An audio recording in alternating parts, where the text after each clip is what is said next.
essa história, ela rompe a nossa lógica. Porque a lógica humana é a seguinte: se eu estou no deserto, quem me colocou aqui foi o diabo. O diabo é quem manda as pessoas para o deserto. O diabo é quem inventa problema. O diabo é quem cria confusão. O diabo é quem traz situação difícil. Então o deserto da minha vida é o diabo. E pensamos que quando nós estamos no topo da montanha da vida, quem colocou a gente lá foi Deus. Quando o mundo está aos meus pés, Deus me colocou nesse lugar. Só que nessa história, o que acontece é exatamente o contrário. Veja só, quem levou Jesus do deserto? O Espírito Santo. E aí que as coisas começam a ficar meio confusas para nós. Porque a obra do deserto na vida de Cristo foi do Espírito Santo. Esse processo de deserto na vida de Cristo foi resultado da ação do Espírito Santo. O Espírito pegou Jesus e jogou no deserto. Aí sabe o que o diabo fez? Pegou Jesus do deserto e levou para o cume da montanha. E falou assim: o mundo é teu. Olha como os valores são completamente invertidos. Achamos, pela lógica do mundo, que deserto é o diabo e cume da montanha é Deus. Mas nessa história, o deserto foi o Espírito e o cume da montanha foi o diabo. Quem acha que está no topo da vida porque Deus colocou, pode ser exatamente o contrário. Foi o diabo que foi ali. E quem está no deserto achando que foi o diabo, pode ser exatamente o contrário. Foi o Espírito que te levou para lá. E por que o Espírito leva alguém para o deserto? O Espírito leva alguém para o deserto porque deserto é um lugar de preparação. Deserto é escola. Deserto é um lugar onde nós aprendemos a rever a vida. Deserto muda e molda a nossa vida. E Deus permite os desertos, porque os desertos nos ensinam. A minha filha mais velha tem 20 anos. E ela está estudando um pouco distante de casa. Eu moro em Brasília. E ela está estudando a 1000 quilômetros de casa, numa faculdade não cristã. E ela está enfrentando a vida sozinha. Eu e minha esposa oramos o tempo inteiro por ela, de manhã, de tarde e de noite. E quando ela chegou na faculdade, ela perdeu, no segundo semestre, 1 semana e meia de aulas. E quando ela voltou, ela tinha que fazer um estágio. E o professor disse assim: olha, Giovana, o nome dela, você tem que fazer um estágio, porque senão você vai perder a matéria, são 8 horas práticas. E como ela faltou, e era numa segunda-feira, o professor deu o dia que ela ia ter que fazer o estágio prático, e o dia era sábado. Aí ela me ligou e falou assim: pai, estou com um problema. O professor disse que eu tenho que fazer o estágio, se eu não fizer eu perco a matéria, e o estágio vai ser no sábado. O que eu faço? Ela tinha 18 anos, né? O problema estava com ela. A minha tendência naquele momento era trazer o problema para mim. Pedir o telefone do professor, ligar para o professor, explicar a liberdade religiosa, mandar carta para ele, estatutos, resoluções, tentar convencê-lo a liberá-la do sábado e colocar esse estágio no outro dia, ou de uma outra forma, de um outro jeito, de uma outra maneira. Mas quando eu estava pensando, ouvindo a minha filha falar, eu entendi que aquele deserto não era meu. Eu não podia puxar para mim aquele deserto. Eu tinha que deixar a minha filha com 18 anos viver o deserto. Por mais que eu quisesse poupá-la do deserto, mas eu entendi que era ela que tinha que resolver. Disse a ela tudo o que eu tinha que dizer. Orientei tudo que eu podia orientar. Passei os materiais que eu tinha para passar. E disse: filha, agora é com você. Vai lá e conversa com o professor. Acerta. Encara. Ajusta. Resolve. E ela foi. E foi para um lado, foi para o outro, dia vai, dia vem, e conversa, e reconversa, e fala. E no final, o professor mudou o estágio do sábado para uma terça-feira. O final da história foi bem sucedido. Mas eu fiquei angustiado, porque eu só tinha 18 anos, tendo que lidar com uma situação pesada, complexa. Mas eu precisei deixar a minha filha enfrentar aquele deserto. Porque, sabe, esse deserto não é um deserto muito grande. Na verdade, é um deserto bem pequeno. Perder uma matéria é muito pequeno, perto do que está por vir, perto dos desafios que o livro do Apocalipse coloca diante de nós. O que é uma matéria na faculdade? O que é uma disciplina a mais? Nada. É um pequeno deserto. Mas ela precisou enfrentar esse deserto, porque outros desertos surgirão na vida, e os desertos nos preparam para aquilo que vai vir. Os desertos nos moldam. Então, eu não posso olhar para o deserto como uma maldição, porque o deserto no final é uma escola. Eu olho para o passado, olho para os desertos que eu passei, e eu hoje sou o resultado de todos eles. É claro que eu não gosto de deserto. É claro que eu sofri nos desertos que eu passei. É claro que tem desertos que eu enfrentei que deixaram marcas na minha vida, que arrancaram pedaços, que tem lágrimas para trás, que tem angústia, que tem noite sem dormir, que tem arrependimento de decisão e de ação que eu não deveria ter feito. O deserto está lá. Desertos que me fizeram sofrer. Mas no final, aonde eu estou hoje e o que eu sou hoje é a consequência desses desertos todos que eu passei. E quando eu olho para os desertos como escola, eu entendo que Deus está me melhorando pelos desertos. Porque nem todo deserto é o diabo. Há desertos que quem te leva para lá é o Espírito. Aí você pode falar assim: pastor, como é que eu sei se o deserto da minha vida foi o Espírito ou foi o diabo? Porque nessa história de Mateus 4, quem levou para o deserto foi o Espírito. Então o Espírito pode me levar para o deserto. Agora, o diabo também pode me levar para o deserto. E como é que eu sei? Como é que eu posso discernir se o deserto que eu vivo hoje foi o Espírito ou foi o diabo? Bom, eu tenho uma saída para você. A saída é fácil. Se o seu deserto é culpa de uma escolha equivocada, de uma decisão errada, o deserto é do diabo. Agora não quer dizer que Deus não vai te buscar lá nesse deserto, não. Deus vai te buscar. Agora, tem desertos que você não fez nada. Há desertos que você enfrenta que você não tem culpa de nada. Quando você se viu, está lá no deserto. É Jesus. Ele foi batizado e levado para o deserto. Ele foi jogado para o deserto. Não teve culpa de nada. Agora, veja só. Deus fala para você: esse é o teu caminho. Esse é o caminho. Esse é o caminho. Aí você vai para cá. Mas Deus falou que era aqui. Mas você foi para cá. Deus insistiu que era esse. Você foi para cá. Aí você vai para cá, bate a cabeça, vai para o deserto. Aí quem é o culpado do deserto? É você mesmo. Esse deserto você criou para a sua vida.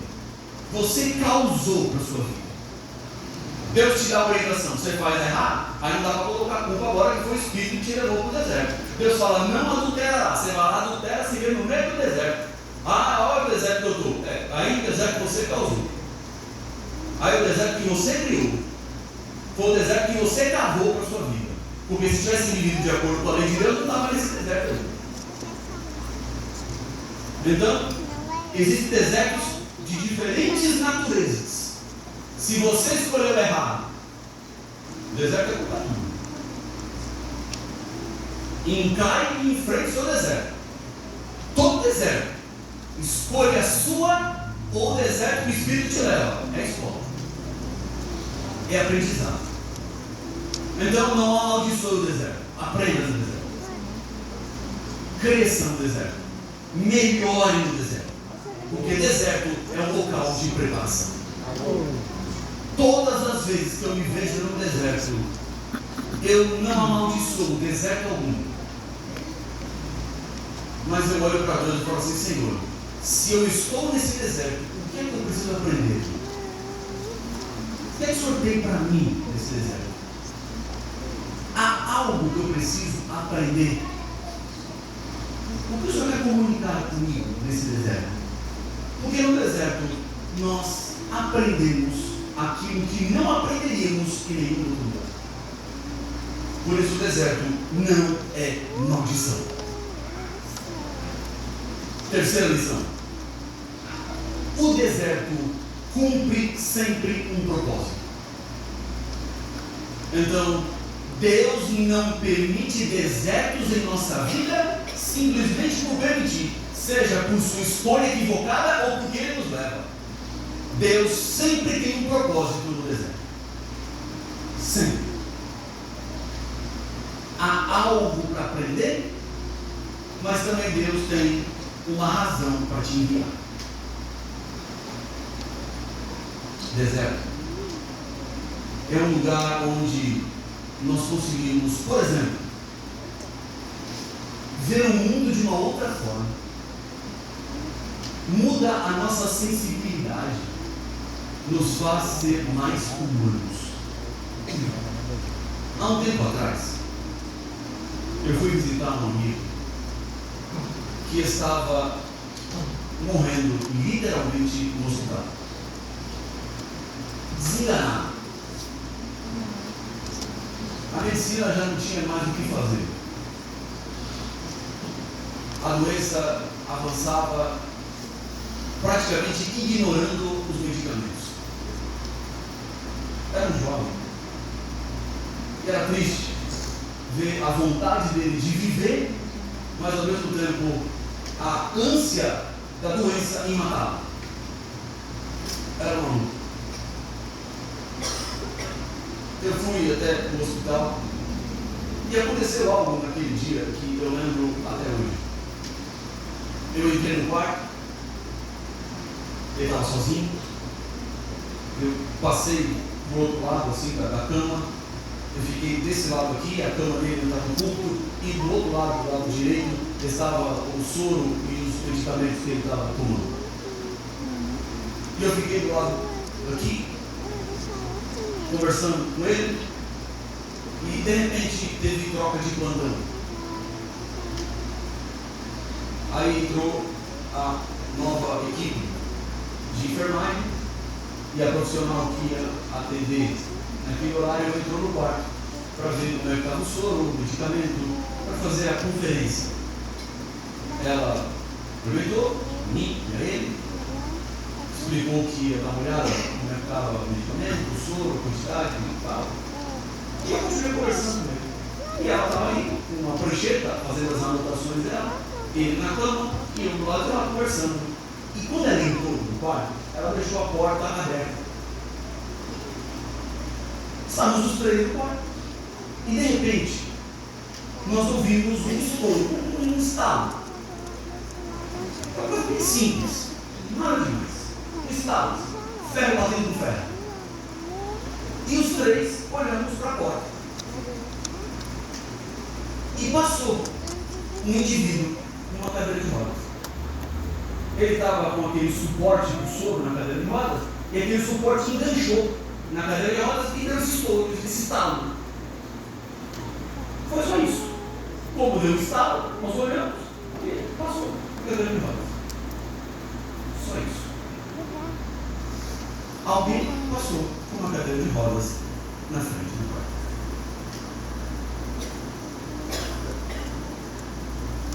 Aí eu voltei a olhar para mim, os nossos olhares saíram da porta e ele olhou para mim.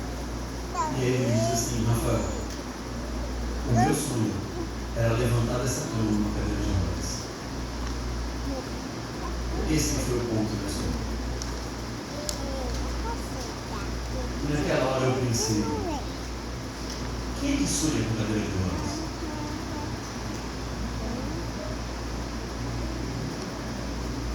Que sonho é esse?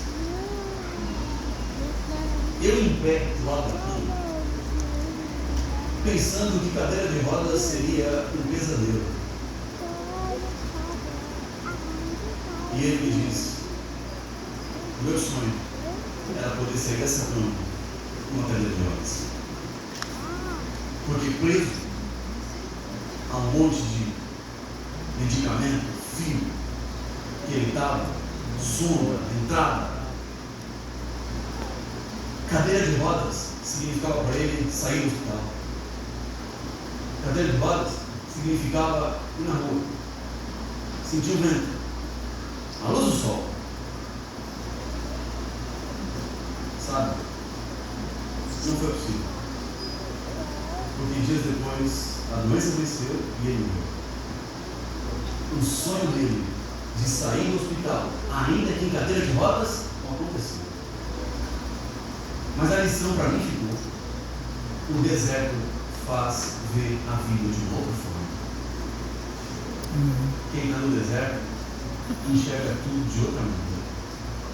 No deserto que ele estava, cadeira de rodas era uma bênção. Era o que ele mais queria. Deus me manda para o deserto exatamente para isso. Porque no deserto ele quer. No deserto, Deus, ele moe meu coração e muda totalmente as minhas perspectivas. Eu passo a enxergar tudo de outra forma. A diferença entre aquilo que é importante e o essencial. Porque há coisas na vida que são importantes e outras que são essenciais. Por exemplo, uma casa é importante, mas um lar é essencial. Amigos são importantes, mas família é essencial. Deus é essencial. Nunca podemos perder aquilo que é a essência. E o deserto me ajuda a enxergar o que é essencial. Porque no deserto, aquilo que é importante perde importância. E eu me agarro aquilo que é essencial. Então, o deserto sempre tem um propósito. Sempre tem um propósito. Não há desertos sem propósitos. Eu gosto muito de Paulo. Ontem até, lá na igreja do Laguinho, eu preguei sobre Paulo e os milagres extraordinários que Deus fazia por ele. Paulo tem uma passagem que ele conta uma história. Está em 2 Coríntios capítulo 12. Paulo diz assim: ele foi até o terceiro céu. O que é o terceiro céu? Na cabeça de um judeu do primeiro século, o céu tinha 3 estágios. O primeiro estágio do céu é onde estão as nuvens e os pássaros. O segundo estágio do céu é onde está o sol, a lua e as estrelas. E o terceiro estágio do céu é onde Deus mora. Paulo diz assim: eu fui no terceiro céu. Paulo conta que ele entrou na sala do trono de Deus. Ou seja, o que Paulo está dizendo para nós é que ele foi onde nenhum ser humano foi. Deus o levou na sala do trono. Ninguém teve lá, só Paulo. Nenhum ser humano foi levado para aquele lugar. Paulo foi lá. Deus o colocou lá. Aí sabe o que ele disse? Para que ele não ficasse orgulhoso, Deus deu para ele um espinho na carne. Aí ele volta com um espinho. E esse espinho incomodava. E Paulo, incomodado, pede para Deus tirar o espinho. Aí Deus fala assim: Paulo, não, o espinho fica. Você vai se contentar com a minha graça. Porque você sem espinho, Paulo, é um problema. Então, é Paulo com espinho. Porque Paulo sem espinho, não dá. Foi tão grande o que ele viveu, que Deus, para lembrar que ele era humano, colocou um deserto permanente na vida dele, um espinho. O deserto rememorava Paulo o tempo inteiro quem ele era. Ele carregou um deserto o resto da vida. Porque sem deserto, o orgulho iria chegar. E Deus, conhecendo Paulo, falou assim: Paulo, para você não ter o risco de se orgulhar, vai viver com espinho. O que ele viveu foi tão grande lá no céu, que não dava agora para voltar e tudo continuar igual. Tinha que voltar com um problema. Tinha que voltar com um defeito. Tinha que voltar com algo para recordar. Um deserto. É um deserto que tem um propósito. Um deserto que tem um objetivo. E como Deus conhece cada um de nós, Ele sabe o deserto que Ele coloca no teu caminho. Ele sabe o tamanho do deserto que Ele precisa colocar diante de você. Sabe, meus amigos? Vou dizer uma coisa para vocês assim, de coração a coração. Eu tenho mais medo de mim mesmo do que do diabo.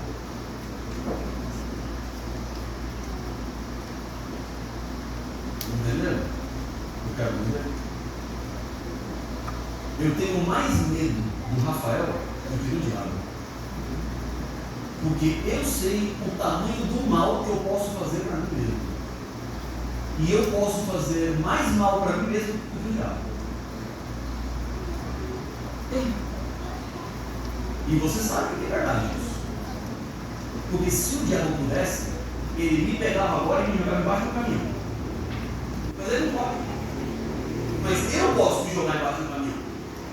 Então, eu posso fazer mais mal para mim do que o diabo. O diabo pode me tentar, ele pode me seduzir, ele pode me dar tentação, ele pode ficar o tempo inteiro à espreita, mas no final, quem vai fazer sou eu.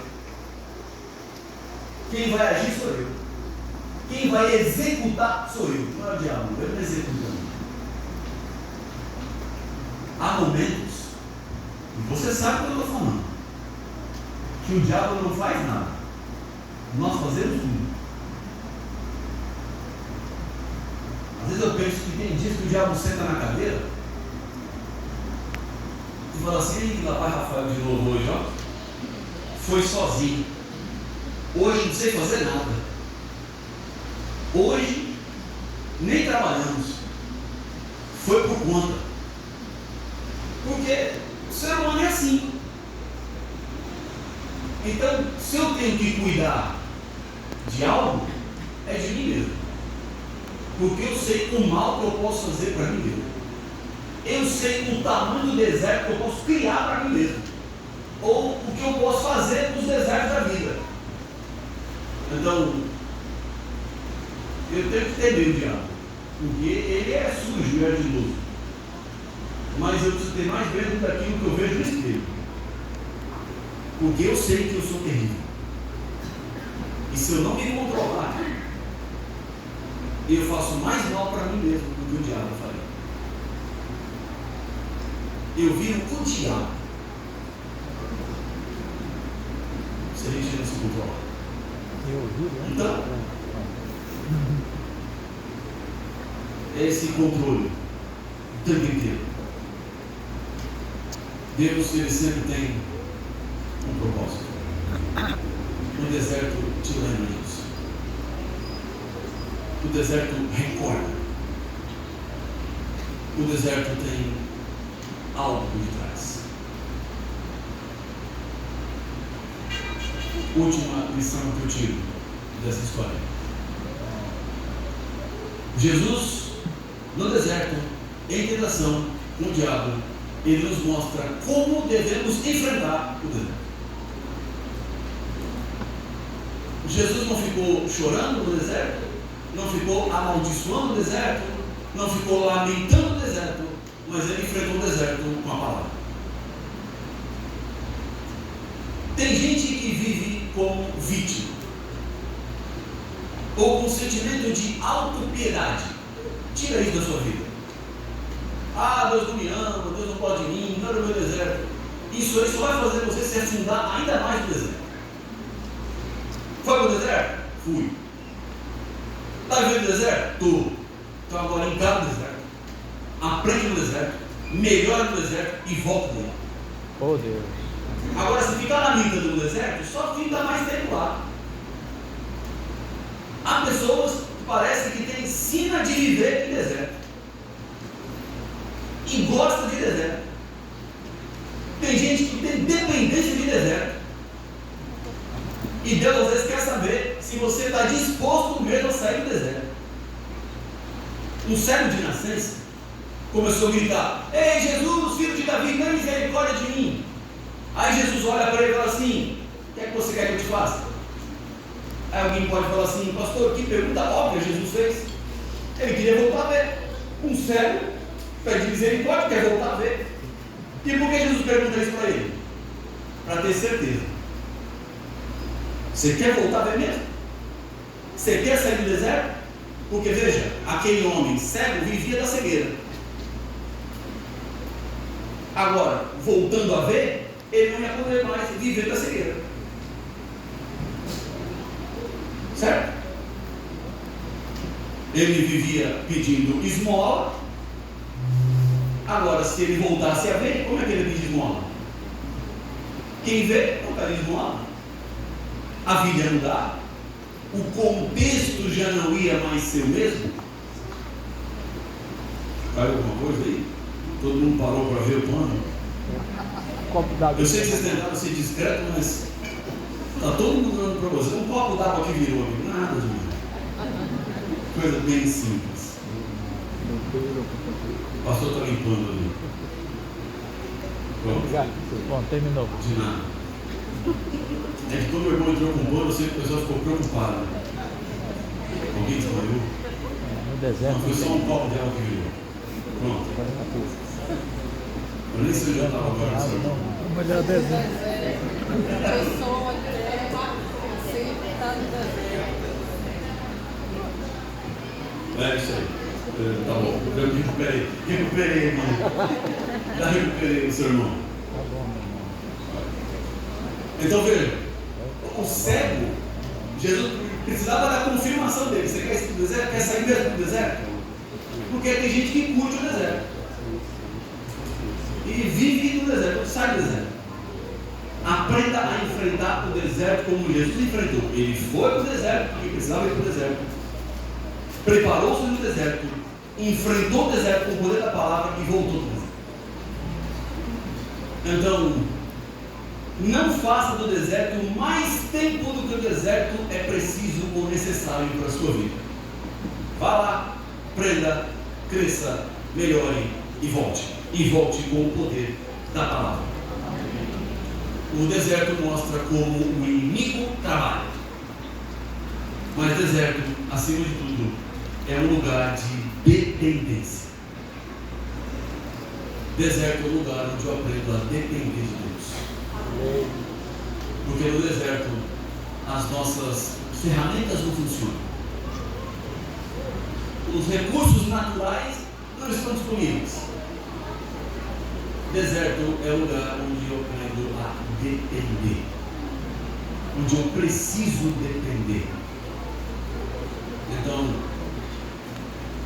se hoje você está vivendo no deserto, não pense que Deus chamando no deserto. Mas olhe para o deserto de uma outra forma. Porque Jesus começou o ministério no deserto. Se o deserto está árido, está difícil, olha para ele como uma escola. Não é maldição. O deserto pode ser uma bênção na sua vida. Porque o deserto de hoje pode te livrar de algo pior amanhã, que talvez não seja nem deserto. O amanhã pode ser precipício. O deserto de hoje pode te preparar para amanhã você não terminar na cova. E quando eu falo cova, eu falo nos dois sentidos: na cova desta vida ou na cova da eternidade. O deserto vai te mudando. Então, saiba que Deus tem propósito no deserto. Ele te prepara. Ele faz você ver a vida de uma outra forma.